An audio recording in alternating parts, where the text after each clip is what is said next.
اور سفر مسافر کا ہوتا چند دن کے لیے جا کے پھر واپس آ جانا پڑتا ہے. اب اللہ کے نبی صلی اللہ علیہ وسلم جی بولیے. ایک ہی گاؤں میں نہیں ٹکتے نا شیخ, ایک دن ایک گاؤں میں ایک دن ایک گاؤں میں ایسا جاتے نا شیخ, لوڑا لے کے جاتے رہتے ہیں. لیکن کتنے بھی دن رکو لیکن گھر واپس ہی تو نہیں آئیں گے نا. نہیں, سفر مختصر ہے تو قصر کر سکتے ہیں, سفر طویل ہے کئی مہینوں تک ہے تو ویسے وقت مکمل نماز ادا کر لیں تو بہتر رہے گا. ہم کو حادث سے یہی بات معلوم ہوتی ہے. جزاک اللہ خیر. چند دن کا سفر ہے, جی جی چند دن کی مدت ہے تو پھر واپس آ جانا ہے تو ایسے وقت میں قصر کر سکتے ہیں. اب یہ تو کہیں مہینے لگ جاتے ہیں انڈیا کے اندر, مہینوں کا سفر ہے بولے تو وہ مقیم کے حساب میں آ جاتا ہے. جزاک اللہ خیر شیخ. بارک اللہ. شیخ ابو عبداللہ اپنے پاس انمیوٹ کر کے سوال پوچھتے ہیں. السلام علیکم ورحمۃ اللہ وبرکاتہ. وعلیکم السلام ورحمۃ اللہ وبرکاتہ. شیخ ہمارے ساتھی کا سوال کیے تھے تم بالوں کے متعلق, تو اسی کے متعلق کا سوال مجھے بھی یعنی ایک کیا کہتے ہیں معلومات لینا ہے شیخ. جو وہ کیا یہ ہے کہ عورتیں جو یہ سورم لگاتے ہیں شیخ, یہ کیسا ہے شیخ؟ یعنی عورتیں سورن بولے تو کیا شیخ؟ جو یعنی کیا کہتے ہیں یعنی وہ الگ بال رہتے ہیں شیخ, یعنی وہ اچھا اچھا چھوٹی میں اپنے سر کو لگا. جی جی جی جی جی جی سمجھ گیا, سمجھ گیا. کھبے کہتے ہیں شیخ, کھبے. جی جی جی جی ہاں سمجھ میں آ گیا. سورن جانتا ہوں, جی سنا ہو. کڑبڑ ڈسٹرکٹ اور چتور ڈسٹرکٹ کے ذرا یہ الگ شکل ہے ذرا. جی جی جی جی ہاں شیخ, ہاں سمجھ میں آ گیا مجھے. تو کیا ہے شیخ, وہ عورت سورن لگانا ہے تو شادی کے پہلے نہ لگانا, شریعت اس کی اجازت نہیں لگانا ہے شیخ, شریعت اس کی اجازت نہیں. کیوں بولے تو دھوکا ہو سکتا ہے.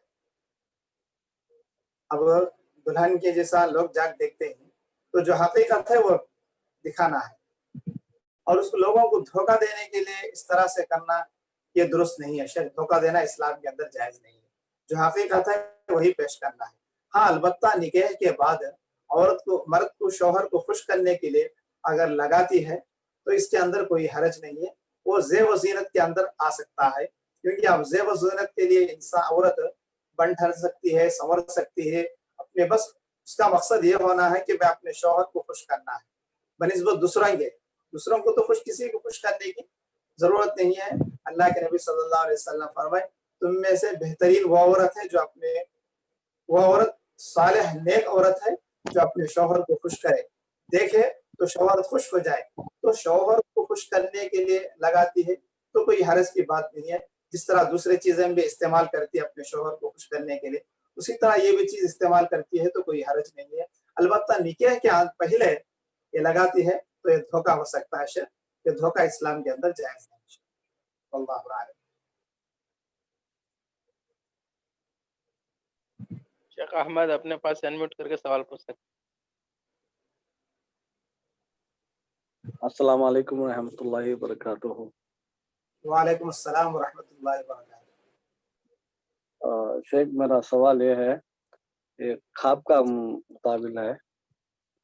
جی خواب میں خود دیکھا ہوں, وہ بھی جمعہ کے دن دیکھا ہوں.